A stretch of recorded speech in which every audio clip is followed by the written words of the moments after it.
If you create content consistently in Canva, you've probably built up graphic elements that are part of how your brand looks.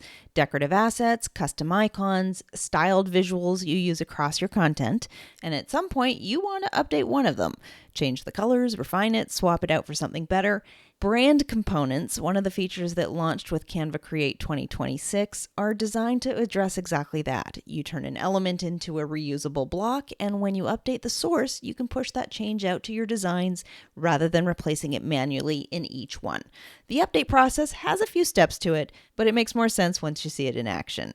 Before we get into it, brand and document components are both Canva Pro features. If you're on the free plan and want to follow along, you can start a 30-day free trial at brendacadman.com/upgrade. Components in Canva come in two versions. They work similarly, but the scope of each one is different, and that distinction matters for how you use them. A document component is a reusable block that lives within a single design. Say you have the same decorative graphic appearing on multiple pages of a presentation. If you make that a document component and later want to change its color, you can update the source and then choose to apply that change to all instances within that design at once, rather than selecting and updating each one individually. A brand component works the same way, but instead of being contained to one design, it's saved to your brand kit, which means it's available across all of your designs. That's the more powerful version, and it's the one we'll focus on primarily. But because the creation process both starts in the same place, it's worth understanding both. Start with the element you want to turn into a component on your page, something you've placed, customized, or styled the way you want it. Select it, then either right-click or go to the three-dot menu in the floating toolbar. You'll see Create Component in the menu.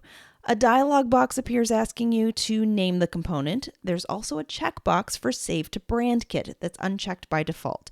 This is where the two types split. If you leave that box unchecked and click Create, you get a document component, scoped to this design only. To make it a brand component, check that box. The dialog expands to show two more fields, which brand kit to save it to and which asset category it belongs in. If you've set up custom asset categories in your brand kit, they'll appear here too. I'll link my tutorial on how to do that in the description if that's something you want to explore. Give it a clear name, make your selections, and click Create. Once it's created, you'll notice something changes when you select that element on the page. There's now a label above it showing the component name and a source link next to it. That source link is your direct path back to edit the component. More on that shortly. Once a brand component is saved to your brand kit, you can pull it into any design from the brand panel in the left sidebar. Find your brand kit, go to the asset category you saved it under, and click to add it to your page. From there, it behaves like any other element. You can resize it, reposition it, work with it as needed. The connection back to a source is what makes updating it across designs possible. To update a component, you have two ways to get to the source. From within a design where the component is being used, click on it and select the source link in the label above the element. That takes you directly to the component's editing file. Or go to your brand kit, find the component, click the three-dot menu on it, and choose Edit Component. Either way, the component opens in its own dedicated editing space. It looks a little different from a regular design. There's a dot grid background similar to what you'd see in a whiteboard. And in the top right corner, instead of the usual share button, there's a publish updates button. Make whatever changes you want here.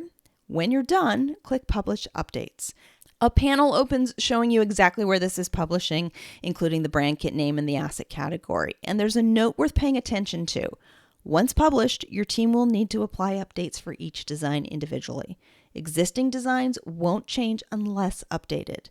I anticipate that's an intentional design choice on Canva's part, so you have control over where and when the update gets applied, rather than having it automatically change designs you might not have intended to touch. It does add a step, and ideally at some point there'd be an option to push automatically to all instances at once, but that's not available yet. Click Publish Updates to confirm. Now go back to a design where that component is being used and select it. The label has changed. There's now an update indicator alongside the component name.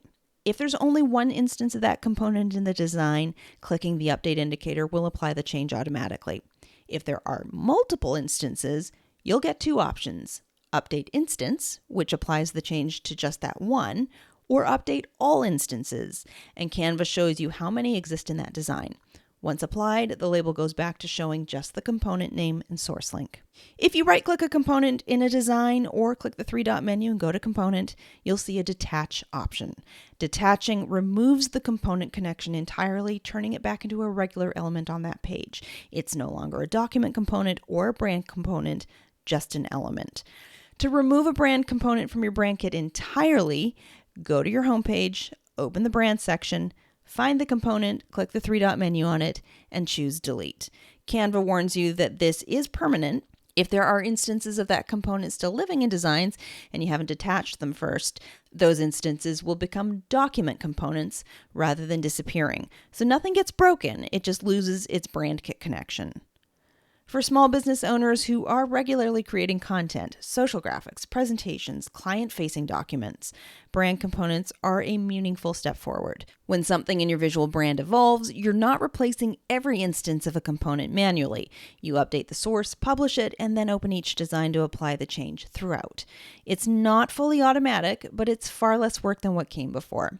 If you're not on Canva Pro yet, and this is the kind of workflow that would make a difference for you, the link for a 30-day free trial is at brendacadman.com/upgrade.